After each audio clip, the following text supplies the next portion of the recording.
Extensive use है हमारी सबकी अपनी लाइफ में। किसका? सेल्स का और बैटरी का।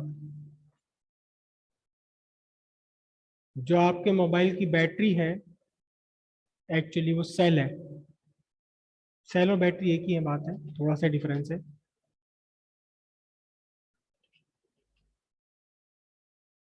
पहले तो ये बात याद रखिएगा, बैटरी का मीनिंग है more than one cell combined in a proper way, चाहे वो सीरीज कॉम्बिनेशन हो या पैरेलल कॉम्बिनेशन हो। और सेल का मीनिंग सिर्फ एक सेल, बाकी और कोई डिफरेंस नहीं है। सेल हम यूज करते हैं। सेल है क्या? Cell is not a source of electric current.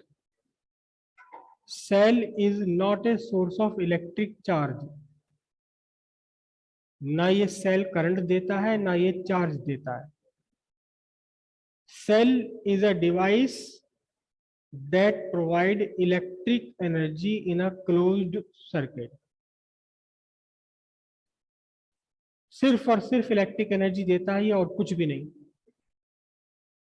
कहां से देता है? सेल के अंदर अपने जो केमिकल्स कंपाउंड है, उन केमिकल कंपाउंड्स में केमिकल चेंजेस होते हैं। पुराने बॉन्ड टूटकर नए बॉन्ड्स बनते हैं। जो बॉन्ड टूटते हैं उनकी बॉन्ड एनर्जी लार्जर है, जो बॉन्ड बनते हैं उनकी बॉन्ड एनर्जी स्मॉलर है। तो वो एक्स्ट्रा एनर्जी मिल जाती है, किस फॉर्म में मिल जाती है? इलेक्ट्रिक एनर्जी की फॉर्म में। इलेक्ट्रिक चार्ज प्रोवाइड नहीं करता, इलेक्ट्रिक करंट भी प्रोवाइड नहीं करता है, केवल इलेक्ट्रिक एनर्जी प्रोवाइड करता है। किस काम के लिए? चार्ज को सर्किट में चलने के लिए। चार्ज पहले ही मौजूद है सर्किट में, सब जगह चार्ज है। जितने भी कंडक्टर्स हैं, चाहे वो किसी भी तरह का कंडक्टर हो, उसमें चार्ज कैरियर्स हैं पहले ही मौजूद। लेकिन in the absence of a battery और ए ड्राइविंग पोटेंशियल,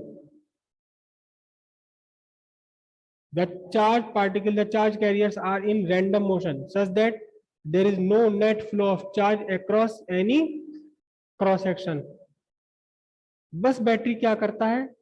एक सर्टेन क्रॉस सेक्शन के across certain amount of charge को फ्लो करा देता है। चार्ज था पहले ही, इसने तो केवल एक पर्टिकुलर डायरेक्शन में उसका फ्लो मेंटेन कर दिया। लेकिन मेंटेन कर कैसे करता है?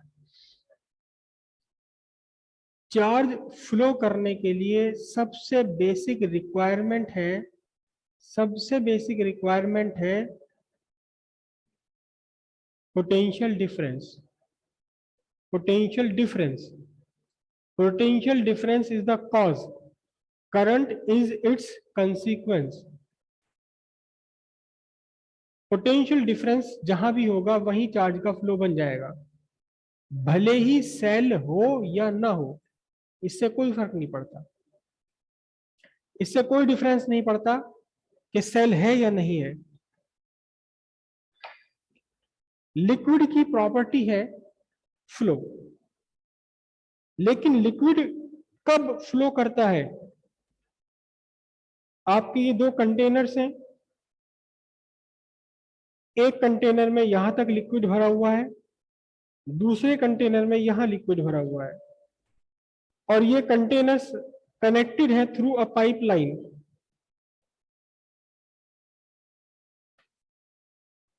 हो सकता है यहां लिक्विड क्वांटिटी ज्यादा हो, 200 लीटर, हो सकता है यहां लिक्विड क्वांटिटी कम हो।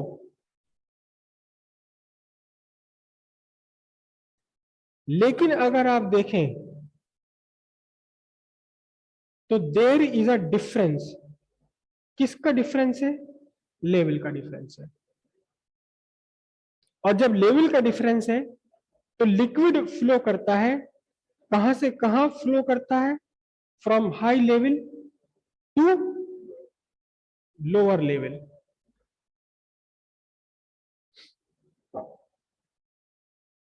कब तक फ्लो करता रहेगा?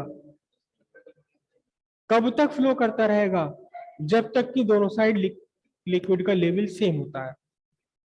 ठीक उसी तरह आपके पास दो बॉडीज हैं, एक बॉडी ये रही, दूसरी बॉडी ये, दोनों ही चार्ज बॉडीज हैं, और जब चार्ज बॉडीज हैं तो इनके ऊपर इनके अपने अपने पोटेंशियल भी होंगे।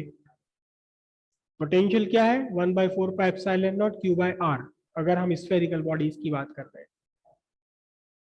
आपने इन्हें कंडक्टर से कनेक्ट कर दिया, कंडक्टर से इसे कनेक्ट कर दिया आपने, तो चार्ज का फ्लो होगा V1 से V2 की तरफ होगा अगर आपका V1 ग्रेटर देन V2 है, V2 से V1 की तरफ होगा अगर V1 लेस देन V2 है, और अगर V1 V2 दोनों इक्वल है तो चार्ज का फ्लो नहीं होगा। डजेंट मैटर के अमाउंट ऑफ चार्ज कितना है, हो सकता है आपका V1 ग्रेटर देन V2 है और चार्ज का फ्लो हो गया, हो सकता है यहाँ चार्ज कम हो, यहाँ ऑलरेडी चार्ज लार्जर हो, डजेंट मैटर। चार्ज फ्लो करने के लिए आपको क्या चाहिए? चार्ज फ्लो कराने के लिए चाहिए potential difference. Potential difference is the cause and the flow of charge, flow of charge जिसे आप क्या कहते हैं? जिसे आप कहते हैं electric current. This is consequence. अगर पोटेंशियल डिफरेंस है और चार्ज फ्लो करने के लिए सूटेबल कंडीशंस बन रही हैं तो चार्ज का फ्लो हो जाएगा। जरूरी है कि पोटेंशियल डिफरेंस है तो चार्ज का फ्लो होना ही होना है। हमेशा चार्ज का फ्लो नहीं होगा पोटेंशियल डिफरेंस होने पर। अगर आपके लिए चार्ज फ्लो करने के लिए कोई रास्ता ही अवेलेबल नहीं है तो चार्ज कैसे फ्लो होगा? नहीं होगा। चार्ज कब फ्लो होगा? जब चार्ज फ्लो होने के लिए सूटेबल कंडीशंस बन जाए, राइट? अब यहां इस एग्जाम्पल में लिक्विड का फ्लो मेंटेन रहेगा। कब तक मेंटेन रहेगा? तब तक मेंटेन रहेगा जब तक कि लेवल का डिफरेंस मेंटेन है।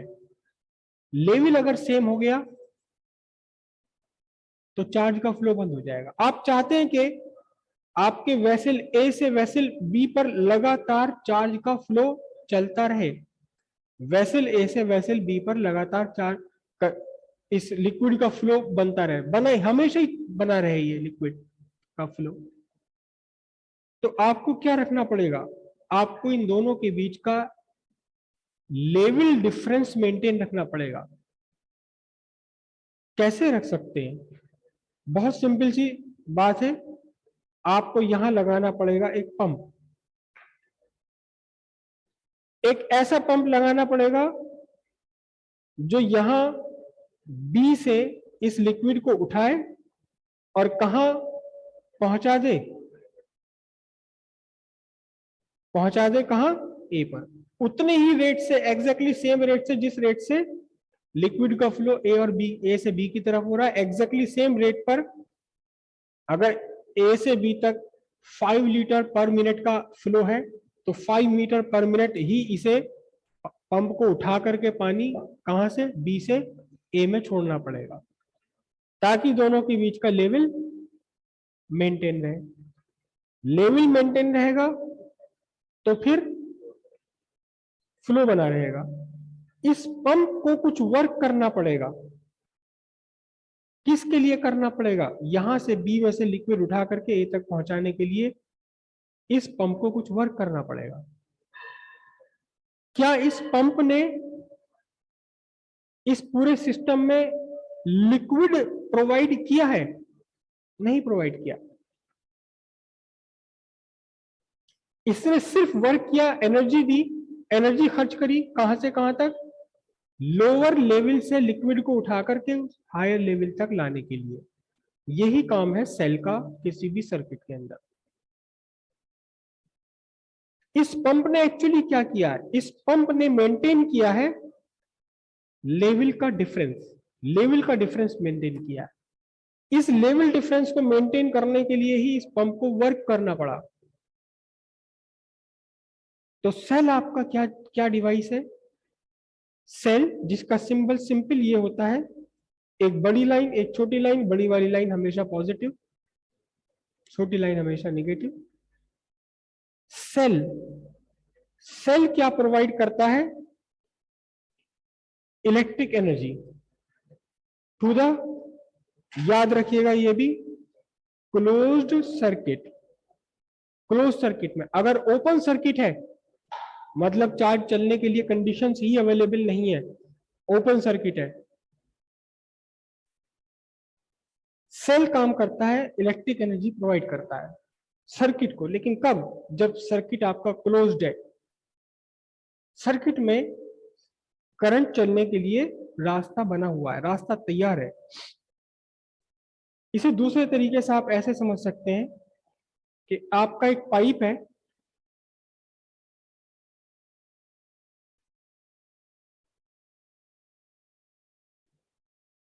किसी भी तरह का पाइप,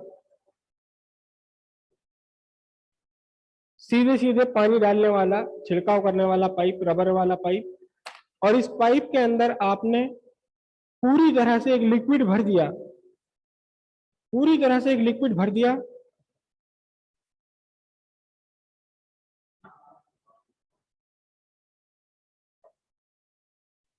क्या ये लिक्विड मोशन में होगा? बिल्कुल भी नहीं।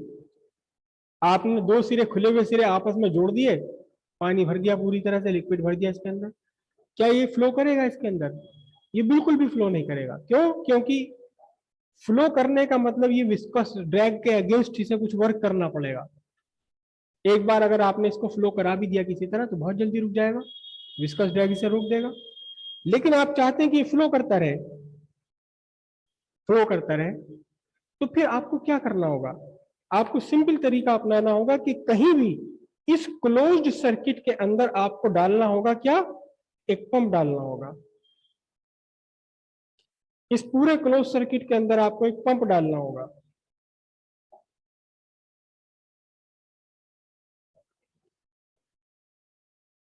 किसी भी शेप का ये हो सकता है।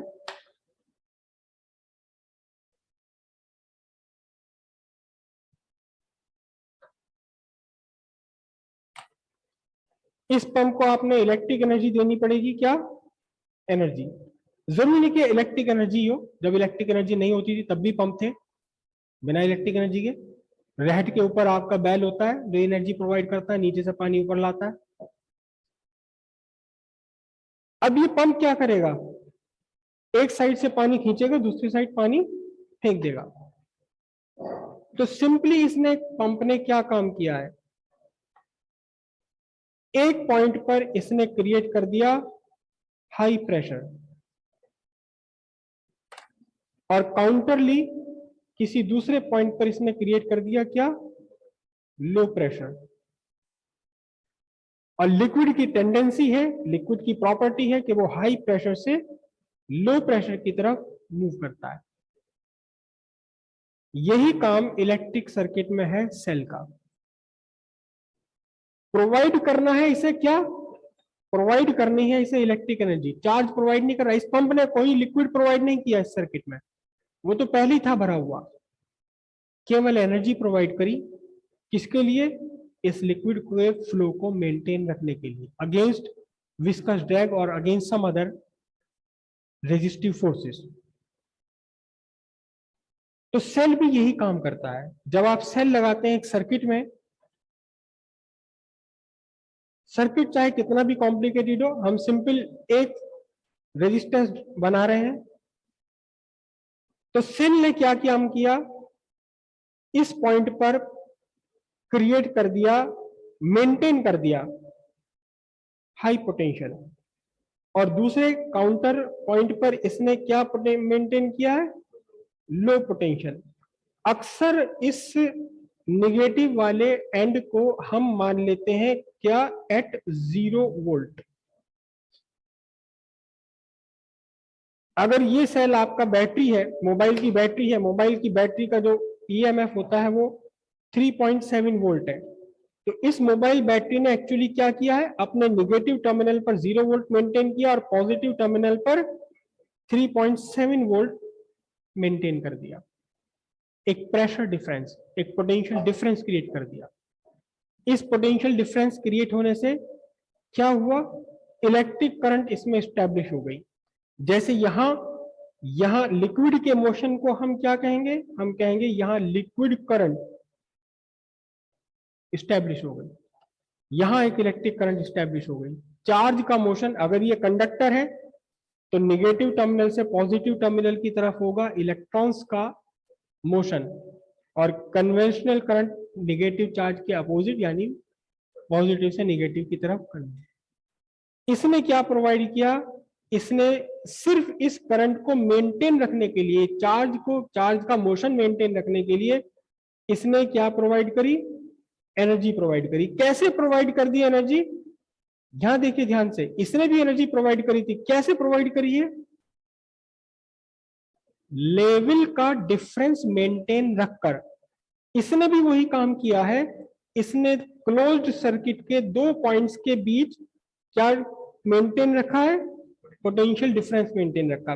एनर्जी प्रोवाइड करता है bye maintaining potential difference between 2 points of a closed circuit. Circuit अगर ओपन है तो इसे कुछ नहीं करना, अगर करंट चलाना ही नहीं है तो इसे कुछ नहीं करना है। समझ आई बात, लिखिए इसे हेडिंग को। एक्चुअली जिसे हम सेल कह रहे हैं फिजिक्स में, इसका पूरा नाम होता है इलेक्ट्रोवोल्टिक सेल, क्योंकि एक दूसरे सेल भी होता है जिसे आपने केमिस्ट्री में पढ़ा होगा, इलेक्ट्रोलिटिक सेल। वहां उल्टा है बिल्कुल, वहां बिल्कुल एग्जैक्टली इसका उल्टा होता है। वो एनर्जी प्रोवाइड नहीं करता और एनर्जी को डेसिपेट कर लेता है, केमिकल इलेक्ट्रिक एनर्जी को केमिकल एनर्जी में कन्वर्ट करता है। यहाँ ये केमिकल एनर्जी को इलेक्ट्रिक एनर्जी में कन्वर्ट करता है। तो एक्चुअली ये इलेक्ट्रोवोल्टिक सेल है, जिसे हम सिर्फ क्या बोल रहे हैं, सेल। लिखिए, cell is a device which provide electric energy to a closed electric circuit by maintaining potential difference between 2 points of a closed circuit। नीचे इसके नोट लिख लीजिए। A suitable combination of 2 or more cells is called battery। Cells दो तरह के, पहला cell primary cell, लिखिए primary cell.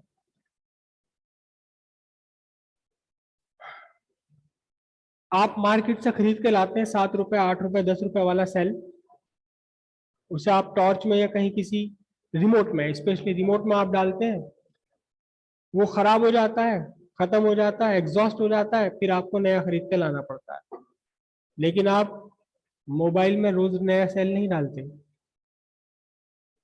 Mobile shut down हो गया, आपको पता लगा कि बैटरी डिस्चार्ज हो गई, आपने इसे इलेक्ट्रिसिटी से लगाया और बैटरी डिस्चार्ज कर ली। तो दो तरह के बेसिकली सेल है। एक वो सेल जो आप एक ही बार यूज करेंगे, मैन्युफैक्चरर ने उसे बना दिया और आपने उसे यूज किया, यूज एंड थ्रो। दूसरा, मैन्युफैक्चरर ने उसे बनाया और पहले आपने लाकर उसे घर चार्ज किया। जब भी नया मोबाइल होता है पहले आप उसे चार्ज करते हैं, उस पर लिखा होता है डब्बे में पहले से आधा घंटा 1 घंटे चार्ज कर दो। फिर आपने चार्ज किया, उसमें इलेक्ट्रिक एनर्जी स्टोर हो गई और आपने उसे यूज किया, डिस्चार्ज हो गया, फिर आपने यूज किया। तो जो सेल एक ही बार यूज हो सकते हैं उन्हें हम कहते हैं primary cell. Primary cell, primary cell बनाते समय जो कंटेंट उसमें यूज किए गए, केमिकल यूज किए गए हैं, उन केमिकल्स में उन केमिकल्स की अपनी एनर्जी है in the form of bonds, chemical bonds. वो बॉन्ड्स टूटते हैं जब आप क्या सेल को यूज कर रहे हैं, वो बॉन्ड्स टूटते हैं और टूटने के बाद नए बॉन्ड्स बनते हैं विद लोअर एनर्जी, और दोनों एनर्जी का डिफरेंस आपको मिल जाता है इलेक्ट्रिक एनर्जी। लेकिन ये नॉन रिवर्सिबल रिएक्शन है, नॉन रिवर्सिबल रिएक्शन है ये, इसे आप वापस नहीं ला सकते। और सेकेंडरी सेल जो रिचार्जेबल सेल्स हैं आपके, उन्हें आप लाते हैं मैन्युफैक्चरर ने उन्हें बनाया और कहा कि घर जाके इससे पहले चार्ज कर देना। तब आपने वहां इलेक्ट्रिसिटी से लगाया, उसके अंदर जो केमिकल्स थे भरे हुए, उन केमिकल्स के बॉन्ड को तोड़ा, नए बॉन्ड बनाए, लेकिन कैसे वाले बने? लोअर एनर्जी वाले बॉन्ड से हायर एनर्जी वाले बॉन्ड बन गए। अब आपके सेल में इलेक्ट्रिक एनर्जी स्टोर हो गई एज केमिकल एनर्जी। आपने उसे यूज किया, बॉन्ड जो हायर एनर्जी वाले थे वो टूटकर फिर लोअर एनर्जी वाले बन गए, लेकिन ये रिवर्सिबल रिएक्शन है, आपने उसे फिर से चार्ज कर दिया। These cells are called secondary cells. Primary cell जिसमें सिर्फ और सिर्फ एक ही प्रोसेस है, केमिकल एनर्जी को आप इलेक्ट्रिक एनर्जी में कन्वर्ट करते हैं। सेकेंडरी सेल जिसमें पहले आप इलेक्ट्रिक एनर्जी स्टोर करते हैं in the form of chemical energy, फिर केमिकल एनर्जी वापस आप यूज करते हैं एज इलेक्ट्रिक एनर्जी, और फिर ये प्रोसेस बार बार करते हैं up to certain times, certain cycles. दो तरह के सेल है, प्राइमरी और सेकेंडरी। क्वेश्चन कई बार एग्जाम में आ चुका है 1 नंबर का, what is a button cell? What is button cell? कुछ भी नहीं है, एक प्राइमरी सेल जिसकी शेप बटन के जैसी है वो बटन सेल है। प्राइमरी सेल ही होता है इस मुझे तो नॉलेज में नहीं है कि सेकेंडरी सेल भी होता है कोई बटन सेल। प्राइमरी सेल होता है जैसे कि आपकी वॉच में लगा हुआ है, बटन के शेप का होता है वो। मरकरी सेल सब बोलते हैं, एक बार खराब हो गया आपने दूसरा ही लगाना पड़ेगा, राइट। एक और क्वेश्चन एग्जाम में आता है जिसे हम कहते हैं what is standard cell. Practically कोई भी सेल स्टैंडर्ड सेल नहीं है। चाहे आपका प्राइमरी सेल है या सेकेंडरी सेल है, जैसे जैसे आप यूज करते हैं उस सेल के वोल्टेज घटते चले जाते हैं। हालांकि इसके लिए टर्म यूज किया जाता है इलेक्ट्रोमोटिव फोर्स, अभी हम सीखेंगे उसे। आप फ्रेश मार्केट से खरीद के लाए, आप वोल्ट मीटर से उसके वोल्टेज नापे तो जो छोटा वाला पेंसिल सेल होता है 1.5 वोल्ट शो करता है अप्रोक्सीमेटली, और जब वो एग्जॉस्ट हो गया, आपके रिमोट ने काम करना बंद कर दिया, बिल्कुल खत्म हो गया, तब आप उसके वोल्टेज नापे, वो 1 वोल्ट से भी कम शो करता है। यानी टाइम के साथ साथ जैसे जैसे उसके केमिकल एनर्जी खत्म हो रही है वैसे वैसे उसका टर्मिनल वोल्ट घटता चला जाता है।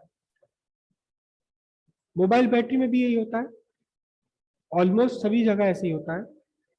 आपके इन्वर्टर के साथ जो बैटरी जुड़ी हुई है उसके भी वोल्टेज घट जाते हैं।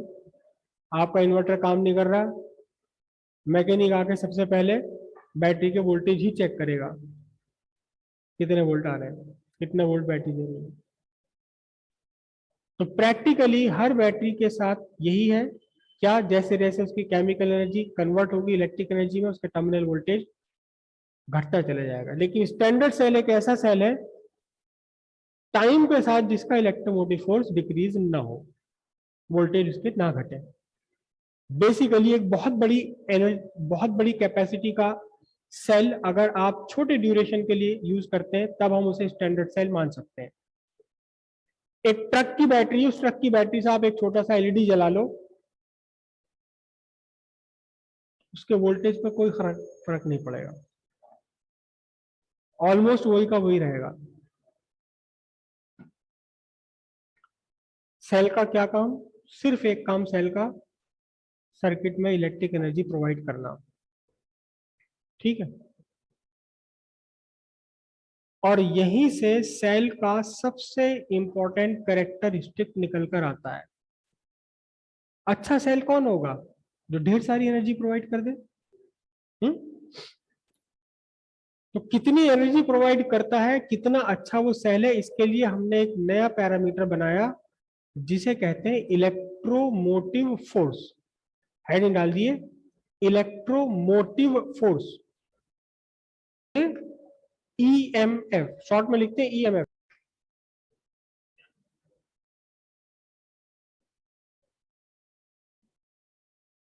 Electromotive force, EMF.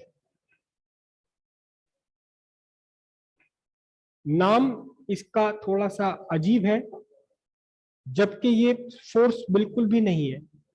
It is not a force. नाम में लिखते हैं इलेक्ट्रोमोटिव फोर्स, जबकि ये फोर्स है नहीं। तो क्या है इलेक्ट्रोमोटिव फोर्स? इलेक्ट्रोमोटिव फोर्स क्या है? एक ये सेल है, पॉजिटिव टर्मिनल, नेगेटिव टर्मिनल। आपने इस सेल के साथ एक बल्ब लगाया या कुछ और चीज लगाई, इस सेल ने क्या काम किया? चार्ज का फ्लो करा सर्किट के अंदर, क्लोज सर्किट है ये।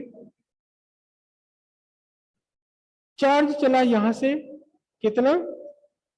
1 कूलम सेल के पॉजिटिव टर्मिनल से, या जरूरी नहीं कि आप सेल के पॉजिटिव टर्मिनल से ही लें, कहीं और से भी ले सकते हैं। 1 कूलम चार्ज को इस सेल ने फ्लो करा दिया through out the circuit, negative terminal तक लाए, और फिर नेगेटिव टर्मिनल से इस चार्ज को सेल के अंदर, सेल ने ही फ्लो कराया, वापस कहां तक लाने में? यहीं तक लाने में। एक पूरा सर्किल कंप्लीट कर लिया, सर्कुलेट कर दिया पूरे सर्किट में एक बार, including the cell itself, cell के सहित,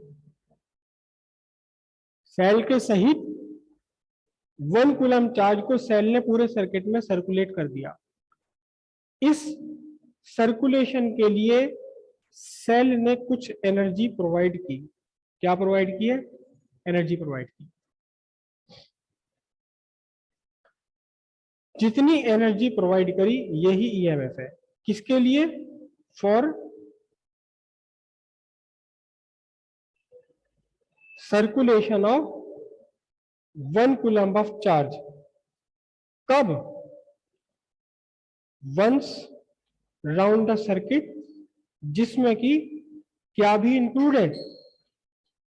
including the cell itself, cell के सहित जितनी एनर्जी प्रोवाइड की सेल ने, वही उसका इलेक्ट्रोमोटिव फोर्स कहा जाएगा। है ये एनर्जी, बोला जाता है इसे फोर्स।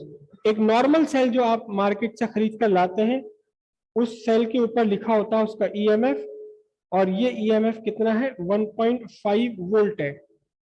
1.5 वोल्ट है। तो कोई बता सकता है कि इस 1.5 वोल्ट का मीनिंग क्या हुआ? किसी सेल का अगर ईएमएफ 1.5 वोल्ट है, तो ये क्या करेगा? सेल सर्किट के किसी भी एक पॉइंट से आप शुरू कर लो, जरूरी नहीं कि सर्किट के आप पॉजिटिव टर्मिनल से ही शुरू करो, लेकिन हम पॉजिटिव टर्मिनल से लेते हैं कन्वीनियंस के लिए। एक 1 कूलम चार्ज को सर्किट में पूरी एक बार घुमाने के लिए, जिसमें कि सेल के अंदर से भी चार्ज को पास होना है, इस काम के लिए ये सेल कितनी जूल की एनर्जी खर्च करेगा? 1.5 जूल की एनर्जी प्रोवाइड करेगा सेल में। 1.5 वोल्ट ईएमएफ होने का मीनिंग है। चार्ज तो वही होगा कितना? अगर किसी सेल का, आपकी जो मोबाइल की बैटरी है, मोबाइल बैटरी का ईएमएफ होता है 3.7 वोल्ट। इसका मतलब क्या होगा? ये मोबाइल की बैटरी पूरे सर्किट में 1 कूलम चार्ज को एक बार फ्लो कराने के लिए कितने जूल की एनर्जी प्रोवाइड कर देगी सर्किट को? 3.7 जूल की एनर्जी प्रोवाइड कर देगी, राइट? जिसमें से इस चार्ज का खुद बैटरी के अंदर से निकलकर जाना भी the energy provided by a cell in a closed circuit for the circulation of 1 coulomb of charge throughout the circuit. इसे लिखिए, once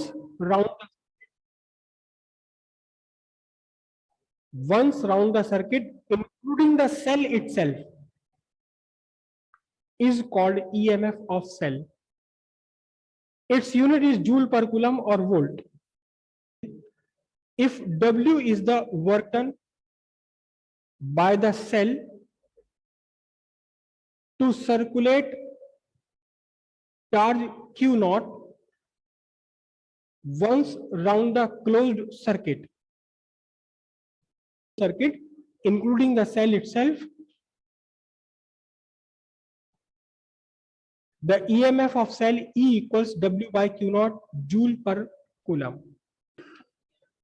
स्मॉल ई से रिप्रेजेंट करते हैं ईएमएफ को, E equals W by Q naught joule per coulomb और volt. It is a directional quantity directed from negative terminal of cell to the positive terminal of cell. Directed from negative terminal of cell to the positive terminal of cell. It is characteristic property of a cell. It depends on the nature of electrolytes, nature of electrodes, and the temperature of cell. आप सबने जरूर ये काम किया होगा कि cell जब week हो जाता है थोड़ी देर उसे धूप में रख दो तो वापस कुछ थोड़ा बहुत काम करने लगता है. तो टेम्परेचर डिपेंडेंट है ये.